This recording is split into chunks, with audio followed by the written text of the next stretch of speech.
Hello movie lovers. Gauri Shankar, Bindu Sivaram, Gopalakrishna Deshpande, Harini Srikanth, Sampath మైత్రేయాలు ప్రధాన పాత్రల్లో రాజ్ గురు డైరెక్షన్లో 2024 మార్చిలో థియేటర్స్లో రిలీజ్ అయిన కన్నడ మూవీ కేరబేటే. ఈ మూవీ ఇప్పుడు అమెజాన్ ప్రైమ్ వీడియోలో స్ట్రీమింగ్ అవుతుంది. థియేటర్స్లో రిలీజ్ అయినప్పుడు మంచి పాజిటివ్ టాక్ తెచ్చుకున్న ఈ మూవీ ఎలా ఉందో ఈ రివ్యూలో చూద్దాం. ఇదొక romantic drama. 2 hours 29 minutes duration ఉన్న ఈ మూవీని మీరు మీ ఫ్యామిలీతో కలిసి చూడకపోవడమే బెటర్. ఎందుకంటే ఈ మూవీలో వైలెన్స్ ఉంది, ఫౌల్ లాంగ్వేజ్ ఉంది, పెద్దలకు మాత్రమే కంటెంట్ కూడా ఉంది.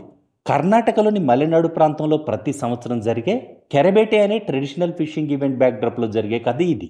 లవ్, క్యాస్ట్ డిస్క్రిమినేషన్, సోషల్ ఇష్యూస్ని అడ్రస్ చేశారు ఈ మూవీలో. ఈ రివ్యూ ఫినిష్ అయ్యాక మూవీ ఎలా ఉంది అనేది లాస్ట్లో మీరే డిసైడ్ చేసుకోవాలి. ఓకేనా? మొరటోడైన నాగా ఒక వుడ్ ట్రాన్స్పోర్ట్ స్మగ్లర్, అంటే పుష్పలో అల్లు అర్జున్ టైప్ అన్నమాట. తను మీనా అనే అమ్మాయిని లవ్ చేస్తాడు. కానీ ఆ విషయం తెలుసుకున్న ఆ అమ్మాయి తండ్రి దళిత కులానికి చెందిన నాగాతో పాటు తన తల్లిని కూడా అవమానిస్తాడు. తమకు జరిగిన అవమానానికి కోపంతో మీనాను కిడ్నాప్ చేస్తాడు నాగా. ఆ తర్వాత ఏం జరిగిందనేదే ఈ మూవీ బేసిక్ స్టోరీ. మలెనాడు కల్చర్ని వండర్ఫుల్గా స్క్రీన్పై ప్రజెంట్ చేయడంలో 100% సక్సెస్ అయ్యాడు డెబ్యూ డైరెక్టర్ రాజ్ గురు. కానీ మూవీ ఫస్ట్ హాఫ్ పరమ బోర్. ఫస్ట్ హాఫ్తో పోలిస్తే సెకండ్ హాఫ్ మాత్రం కొంచెం బెటరే. మూవీ లాస్ట్ 30 minutes మాత్రం అద్దిరిపోయింది. ఈ లాస్ట్ 30 minutesే ఈ సినిమాకి ప్రాణం.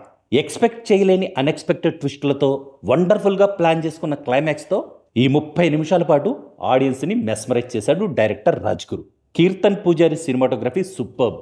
మలెనాడు హరియాళీ లొకేషన్స్ని చాలా న్యాచురల్గా, ట్రెడిషనల్ కెరబేటే ఫిషింగ్ ఈవెంట్ని చాలా అద్భుతంగా తన సినిమాటోగ్రఫీతో పిక్చర్ ఇచ్చేశాడు. Gagan Baderia background music village నేటివిటీకి సూట్ అయ్యేలా, మూవీ మూడ్కి తగ్గట్టు పర్ఫెక్ట్గా ఉంది.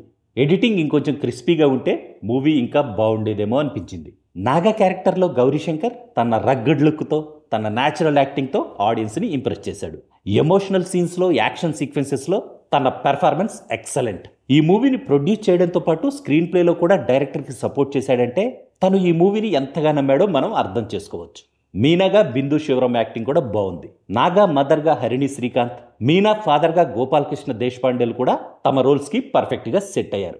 ఫైనల్గా చెప్పాలంటే 2015లో వచ్చిన కన్నడ మిస్టరీ థ్రిల్లర్ రంగితరంగా, 2022లో వచ్చిన కన్నడ యాక్షన్ థ్రిల్లర్ కాంతారా మూవీని గుర్తు చేసిన ఈ మూవీ అందరికీ నచ్చకపోవచ్చు. కానీ ఫస్ట్ హాఫ్ని ఓపిక్గా భరించగలిగితే మాత్రం ఈ మూవీ క్లైమాక్స్ మీకు డిఫరెంట్ అండ్ వండర్ఫుల్ ఎక్స్పీరియన్స్ని ఇస్తుందని నా నమ్మకం. ఇది ఫ్రెండ్స్ ఈ మూవీపై నా అనాలిసిస్. ఇక ఈ మూవీ చూడాలో వద్దో మీరే డిసైడ్ చేసుకోండి. That's all in this review friends. మళ్ళీ నెక్స్ట్ రివ్యూలో కలుసుకుందాం. Thank you for watching.